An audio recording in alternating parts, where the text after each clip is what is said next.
écoutez Radio Ma'arif.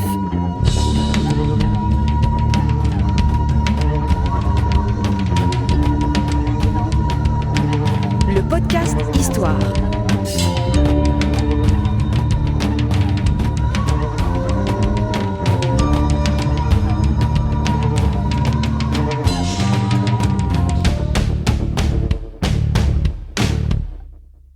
Le podcast Histoire est produit avec le soutien de Maroc Télécom.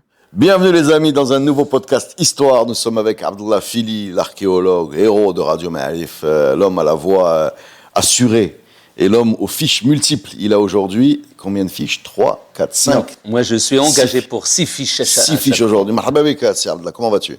Très bien, merci beaucoup. En forme? Toujours. Est-ce que tu écoutes les podcasts de Quand Radio tu Ma'arif? me vois devant toi, Ouais. ou là, quand je suis devant les étudiants, ou là, dans un colloque, c'est que je suis prêt. Alors, est-ce qu'on peut raconter un peu les coulisses de Radio Ma'arif aux auditeurs?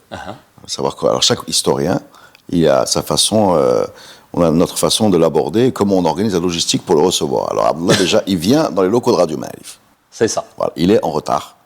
Toujours. Toujours, quoi. Pratiquement. Pas toujours, voilà, presque toujours. Il est en retard. Bon, après, qu'est-ce que je vais dire à un archéologue d'être 1 heure en retard quand il travaille sur 1000 ans, 2000 ans? Donc, c'est pas grave. Par contre, il arrive, avec des fiches sur des sujets qu'il a proposés, sur lesquels on s'est mis d'accord, et qui, aujourd'hui, concernent encore une fois l'histoire du Maroc, évidemment, mais l'histoire de la marge. Et moi, j'aime bien cette histoire de la marge que tu nous racontes, parce que la marge est claire. C'est ça. Voilà. Et donc, tu nous as parlé de petits émirats qui sont, petits ou grands d'ailleurs, soit par le temps, soit par la superficie, qui sont apparus dans notre espace géographique, qui sont pas très connus, mais qui nous aident à dessiner le panorama de ce qui s'est passé chez nous. Et aujourd'hui, tu as un personnage que tu as décidé de nous présenter et qui s'appelle Hamim. Voilà, Hamim. Qui est Hamim, s'il te plaît? Déjà, le nom de Hamim, on ne sait pas d'où il vient. Mais en tout cas, il se réfère très probablement au début des sourates, de toutes les sourates, il y a Hamim, il y a Kaf, il y a Ain Sad, Alif Lam Mim, etc., dont on n'a pas la signification, une signification logique. Mais en tout cas, ils sont là, ils sont aussi porteuses de secrets, de quelque chose d'énigmatique. Et c'est le cas de notre ami aujourd'hui, Hamim. Qui date de quelle période? Alors ça, c'est début 10e siècle. Début 4e siècle de Hijriya, donc 313 plus précisément, qui annonce donc la formation de sa révolte. Donc vers 900, quoi, en gros. 900. Vers 928. Vers 928, d'accord. Voilà, 928, 926, On est dans le 313. trou noir, là, on est dans le trou noir. C'est-à-dire, on est entre les Idrissides et les Almoravides. On est dans une situation géopolitique un peu particulière. On l'a déjà vu à plusieurs reprises où il y a eu une dislocation du Maroc en petit émirat et surtout une crise du califat. Qu'est-ce qu'on entend par crise califat? Un califat qui est censé rassembler toute la communauté musulmane partout, d'Orient jusqu'en Occident, mais qui se retrouve à cette période complètement disloqué en 3 califats, abbassides en Orient, fatimides en Afrique de l'Est, je veux dire le Nord, la Tunisie, l'Égypte plus tard, et on a également le califat omeyyade de Cordoue, donc à la même période. Donc ça, c'est véritablement quelque chose qui est nouveau, qui participe justement à la mise en place de ce genre de mouvement politico-religieux, parce que justement l'intérêt qu'il a, cette révolte de Hamim, c'est que c'est un faux prophète, et à partir de cet instant, la façon avec laquelle il est traité dans les textes, elle est particulière, parce que les sources l'appellent le khabith, le muftari, al-ahmaq, etc., etc. Donc c'est un traitement Dégradant.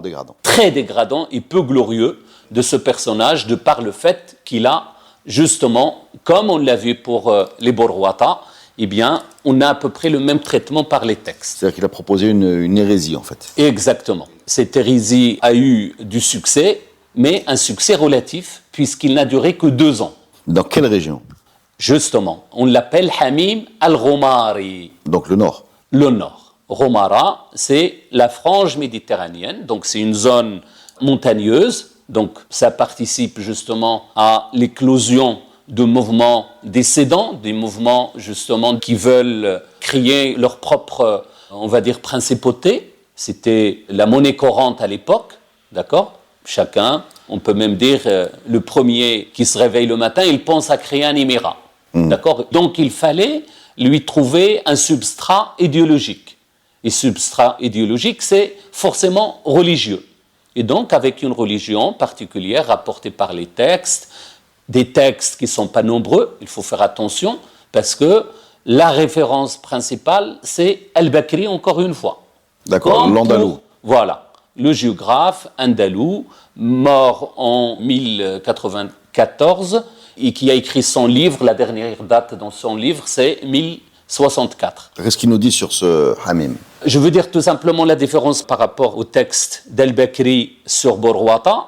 Quand il parle Al-Bakri de Borwata, il nous dit que, et là on renvoie au podcast sur les Borwata, il nous dit qu'il s'est référé à une tradition, à un ambassadeur en fait, une tradition qui lui a été rapportée, racontée par un témoin oculaire, Zemmour, qui est l'ambassadeur des Borwata chez les Omeyyades de Cordoue.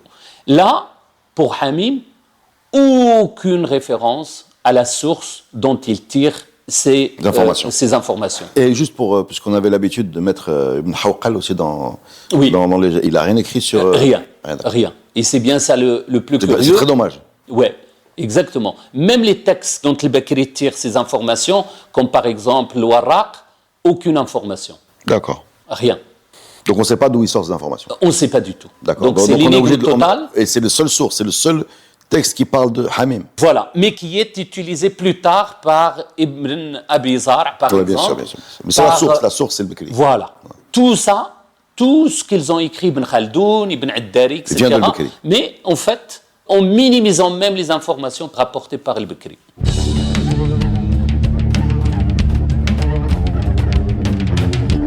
Donc, qu'est-ce que dit le Bakri ? Dit, on a un faux prophète. Voilà. Khabith, Muftari, etc. Hamaq, tout ce que tu veux, qui a mobilisé les populations autour de son imposture. Exactement. Et qui a diffusé une religion. Exactement. Voilà. Une religion qui se caractérise par quoi ? Par déjà sa localisation, parce qu'il faut insister sur ça. On est dans quel nord, là ? On est dans le Husseima, on est vers Tanja, Sibta, etc. Les Roumara, c'est ça les Roumara. Et donc une ouverture sur la Méditerranée, ça c'est très important. Il faut pas oublier. Voilà, il faut pas oublier qu'on a mentionné dans l'un des podcasts Julien. Oui, le comte Julien, Sibtaoui, mais Romaré. D'accord ? Donc c'est une tribu Masmouda du Nord, les Masmouda du Nord, et que ces Romaris, ils ont participé, ils ont été en quelque sorte conquis par l'islam relativement tôt, d'abord par Uqba et puis après par Moussa, ibn Nusayr et Hassan ibn Nu'man. Ils ont participé à l'effort de la conquête d'Al-Andalus, la preuve en est Julien. Donc, ouvert. Ce Julien, il est bizarre, parce qu'on n'a jamais... Parfois, on te dit que c'est un byzantin chrétien, parfois on te dit... Non, il est chrétien, mais il est msmoudi. Mais parfois, on te dit qu'il est byzantin. Enfin, qu'il reporte...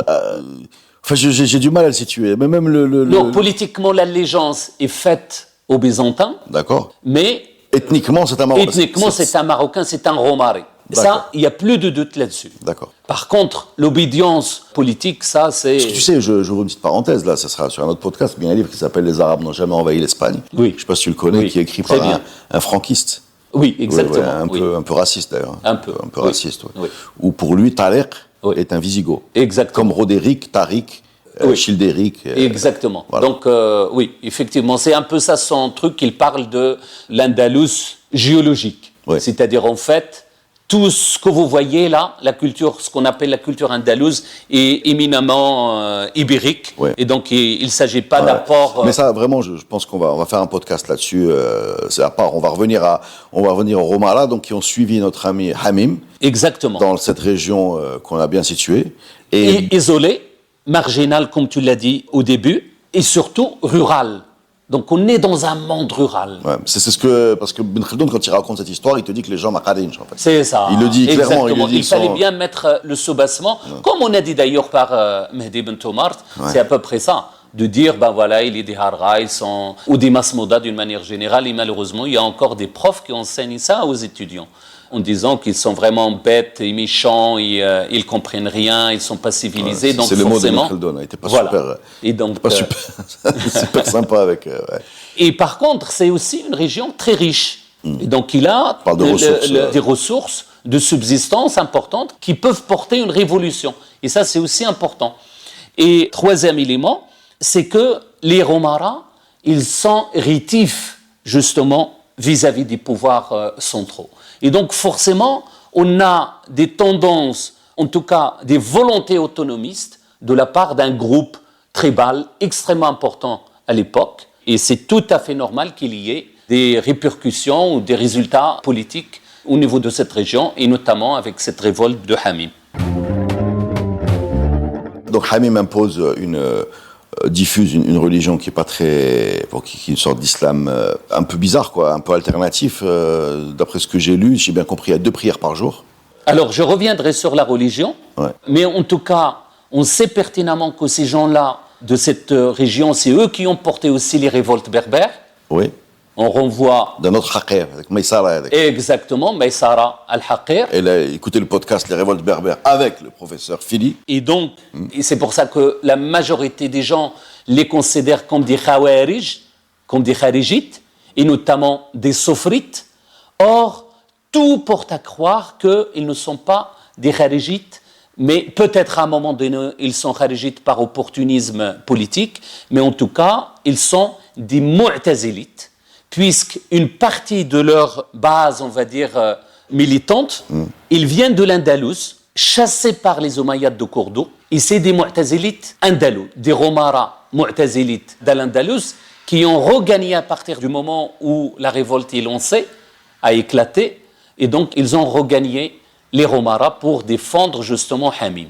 Donc ils seraient, d'après les interprétations d'historiens, en quelque sorte des Mu'tazilites, chassés par les Omeyyades, qui sont venus renforcer les rangs de Hamim, à partir de 313, où la révolte éclatait 926. Donc Hamim, en fait, il répond à un besoin politique. Il utilise la religion pour affirmer une autonomie politique. En fait, c'est ça ce qu'il... C'est ça. C'est ça, c'est de s'affranchir de la tutelle, quoi. C'est ça.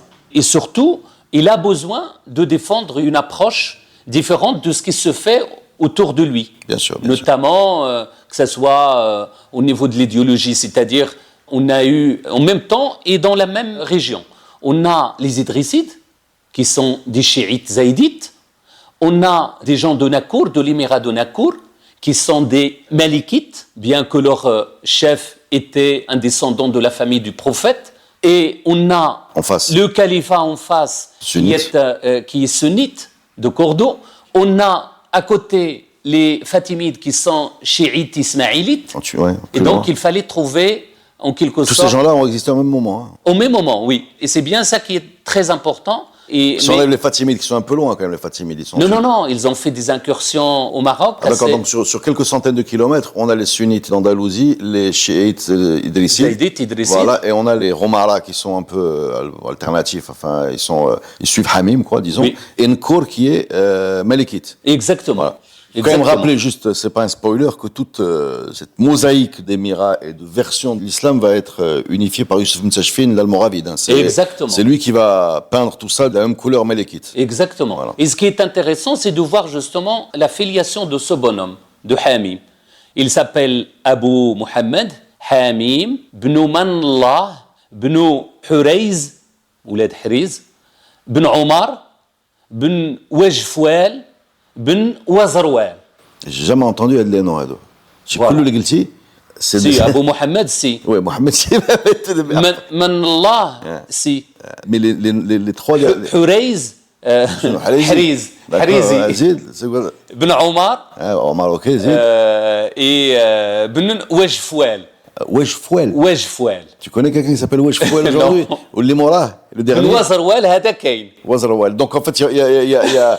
Non, mais c'est rare quand même comme... c'est très rare. Comme palmarès, oui. Comme pédigré, quoi. Oui, enfin, exactement. Comme filiation, comme généalogie, et voilà. Et donc il y a ce problème dans l'histoire du Maroc, il y a une partie qui s'apparente au nom et prénom arabe, Et il y a une partie qui tire sa légitimité des faciès locaux, amazirs en particulier. Ce qui est bizarre, c'est qu'il y a énormément de prénoms amazirs qui sont revenus à la mode. Oui. Je pense en particulier au féminin. Oui. Isa, Tilila, ouais, Illi, Ito. Ito. Mais les masculins ne sont pas tellement revenus à la mode. Anir, Ouais, Amanay, Tachfin. Tachfin, oui, en Ouais, référence. Idel, ouais. ouais. Mais moins, j'ai l'impression, Ouais. j'ai l'impression qu'ils sont moins revenus que les filles. Oui, Ouais. c'est vrai, c'est vrai. Et celui que tu nous as cité là, Wesh Fouel. Wesh Fouel, Mais connais pas. tu appellerais toi ton fils Wesh Fouel? j'ai fini, j'ai 3 enfants, j'ai terminé. Il y a- J'ai terminé. Et en tout cas, c'est clair et net qu'on est face à un mouvement religieux, vraiment. Deuxième élément, c'est qu'on ne sait pas grand-chose en fait sur la force militaire de ce mouvement. Très peu d'informations et visiblement, il n'a pas pu mobiliser beaucoup de monde autour de lui, de façon à devenir une force capable d'affronter justement un califat extrêmement fort, celui des Omeyyades, ou un califat oriental comme celui des Fatimides. Et les Idrissides, non. C'est pratiquement impossible. Les Idrissides, ils sont en train Sur de le déclin. perdre, on va dire, de leur force sous, justement, les incursions du califat fatimide d'un côté et le califat omeyyade de l'autre. Mais quelle Donc, période, quelle ambiance. une période assez exceptionnelle. C'est pour ça que j'ai insisté à trouver, justement, dans ces périodes un peu énigmatiques, à vrai dire, parce qu'il a encore besoin de beaucoup de recherches et certainement des recherches sur le terrain. D'accord ? Sur le terrain. Et voilà, on n'a pas beaucoup d'informations, mais il faut aller les chercher. Et donc, en comparaison au mouvement Borwata, qui a une force de frappe militaire extrêmement importante, ça a aussi une différence. Qui dure 300 ans ou 200 ans. Et voilà, pratiquement jusqu'aux Almohades. aux Almohades. On a là quelque chose qui est relativement marginal, pas très fort, et voilà. Les Borwata n'avaient pas d'autre solution. Ils ne sont pas dans une montagne. Donc, ils ne peuvent pas se défendre sans la force militaire qu'ils ont développée. La même chose, les ressources économiques de Borwata ne sont pas les mêmes. On est dans des petites exploitations agricoles, de montagne, dans les Romara, et là, on est dans les plaines atlantiques. Est-ce qu'ils vont se faire attaquer par les Omeyyades? Ça, c'est la fin de leur...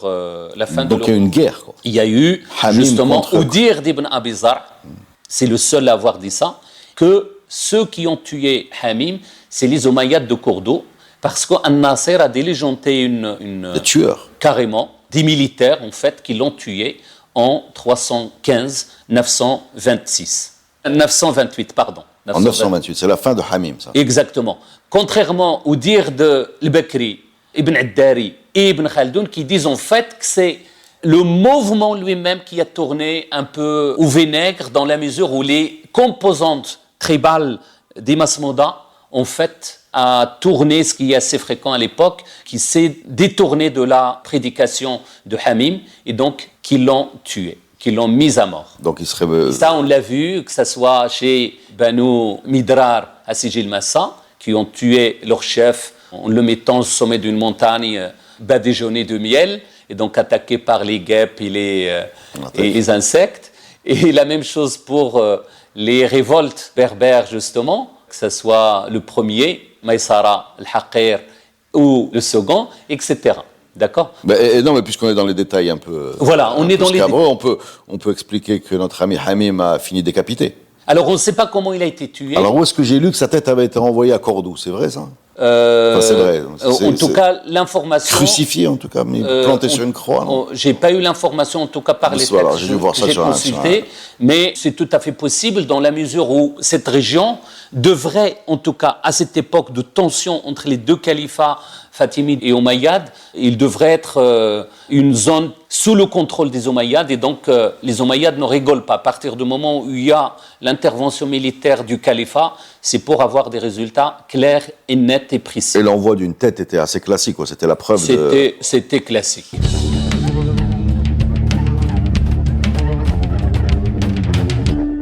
Maintenant, est-ce qu'on peut s'intéresser au rite que proposait cet homme? Exactement. Alors, 2 prières par jour, si j'ai bien compris. Alors déjà, un nouveau Coran, s'il te plaît. D'accord. D'accord. Il faut commencer par le livre sacré, En berbère, j'imagine. en berbère. Voilà. Mais qui écrit ça, en fait? Eh ben, On est dans des mouvements où le savoir, l'écrit est peut-être très minoritaire, mais en tout cas, aucun de ces Corans, que ce soit Borwati ou de Hamim, ne nous est parvenu. Donc on l'a pas là, mais il se peut, on a quelques extraits par Ibn Khaldoun et par Ibn Abi Zar' qui nous sont parvenus. Mais voilà, c'est des textes de seconde main. D'accord. Et donc il se peut que ce soit des traditions orales rapportées par ces textes. Un autre Coran, pas 5 mais 2 prières par jour, c'est ça? Exactement. Voilà. On a 2 prières par jour. Fajr ou l'Acha ou le Maghrib. D'accord. Donc le matin et le soir. Voilà, matin et soir. Et donc 3 rak'at par prière. L'aumône, il la paye, zakat, il paye 10%. L'Ushur. D'accord. Donc tout ce que vous payez, parce que vous voyez la zakat par exemple des animaux dans la religion musulmane est différente par rapport s'il s'agit des caprins, des camelins, etc. Donc lui, la fiscalité, oui. Tout ça, c'est 10%.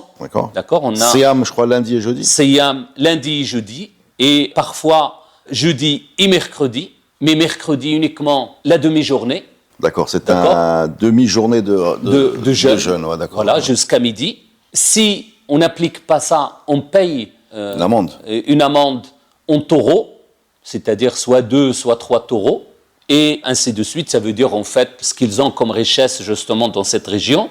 Et Ramadan, il existe? Oui, Ramadan existe, bien évidemment. Il y a les 3 derniers jours du Ramadan qu'on doit jeûner, ou les 10 derniers jours. Ça dépend des textes. Ce que je trouve intéressant quand on a comme ça des versions un peu, comment on va dire, tu as pris un faux prophète. Moi, ce que je trouve très intéressant, c'est que c'est toujours proche de l'islam. C'est ça. C'est-à-dire, on fait des modifications, mais on va pas changer radicalement. Le cadre. C'est-à-dire, il n'y a pas 5 prières, il y en a 2. On va pas rendre son mot demi-journée ou une journée.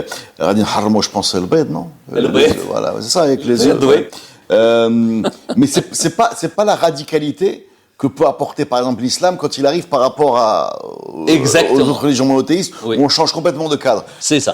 Ceux-là, on a quand même l'impression qu'ils sont pas allés très loin par rapport au cadre qui existe. Exactement. Ils font des petites des adaptations par rapport à la culture locale, par rapport aux traditions locales. Des petites adaptations. Voilà, qui leur permettent en fait de s'inscrire dans la continuité, mais en même temps il y a des ruptures. D'accord? Donc ça. On sent qu'il a fabriqué son corpus avec l'islam comme référence. Exactement. On a un fond commun. Il n'a pas fait autre chose. Il n'a pas dit Radin Abdo, je sais pas moi, la montagne, la tortue, non. Exactement. Voilà, nous comme 2 ou 3 trucs, et c'est moi le boss. Et même la question de la prophétie, on dit long sur justement ce lien d'influence directe entre la religion musulmane et cette tradition. Et donc, le fait justement de dire, voilà, je suis un prophète, ça veut dire aussi on est inscrit dans la même tradition monothéiste, mais avec des adaptations par rapport au contexte local, etc. Et on voit ici, par exemple, les interdits alimentaires, le poisson non égorgé, on l'a déjà mentionné pour le borwata. On a l'interdiction de manger des œufs, l'interdiction de manger les têtes d'animaux, et donc des affinités, en tout cas des influences mutuelles entre Borwata et la religion de Hamim. On a également l'interdiction de manger uniquement le porc mâle, mais la truie est halal, en disant voilà, harrama alaykum lahm al-khinzir, et pour eux c'est le mâle et non pas la truie. Oui. Et également, on voit par exemple dans leur façon, en tout cas d'après les textes qui sont rapportés par Ibn Abi Zar, par exemple, il dit « Tahlilun yuhalliluna bihi qabla qira'ati Qur'anihim bilisanihim » Donc le Coran est en berbère. Et ils ont également des invocations. Tilal, Asmito, il dit par exemple, c'est pratiquement du dialecte arabe, c'est le dialecte marocain. خليني من الذنوب يا من خلى النظر ينظر في الدنيا التهليل ديالهم وخرجني من الذنوب يا من أخرج يونس من بطن الحوت وموسى من البحر آمنت بحميم وبأبيه أبي خلف من الله وآمنت بتيغت عمة حميم وأخت Abi Khalaf min Allah. D'accord. Donc même sa sœur, en fait, et d'après les textes justement d'Ibn Khaldoun, etc., toute la famille de... Donc la tante, tout le monde est là. La tante, par exemple, Taïrit, et même la sœur de Hamim, ils sont versés dans la sorcellerie. D'accord. Et donc, c'est en quelque sorte... كيفاش كيقولوا خليني من الذنوب. خليني من الذنوب يا من خلى النظر ينظر في الدنيا. D'accord. وخرجني من الذنوب يا من أخرج يونس من بطن الحوت وموسى من البحر. Donc la tradition monothéiste elle est présente, elle est là. Le texte coranique il est là. Mais voilà, qui sont adaptés aux traditions locales. Et à la famille de Hamim. Et à la famille de Hamim, l'allégeance au chef du mouvement. Donc ça va durer combien de temps, tu nous as dit cette affaire? 2 ans. D'accord. 2 ans, 2 à 3 ans. Le temps d'énerver les Omeyyades de Cordoue. Voilà, exactement. et qu'il se prépare pour les attaquer directement. Voilà. Et c'est d'ailleurs fini, c'est pour ça que je dis que c'est un mouvement marginal, mais très intéressant parce qu'il est effectivement marginalisé même par les historiens marocains. Merci beaucoup Abdallah pour encore une fois les épisodes oubliés. On va te faire un podcast dans le podcast. On va faire les histoires, les Émirats oubliés de l'histoire du Maroc. Donc là, tu as une ligne de podcast dans le podcast. Non, mais c'est ma volonté de faire ça. Merci beaucoup. Ce que je propose, justement, concerne les choses marginalisées et un peu oubliées pour, justement, pousser les chercheurs à chercher et à se poser des questions.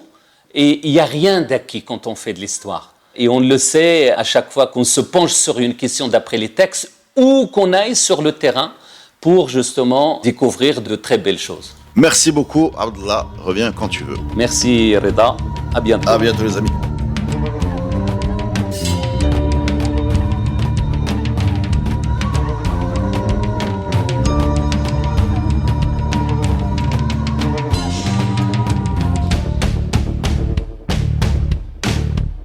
Le podcast Histoire est produit avec le soutien de Maroc Télécom.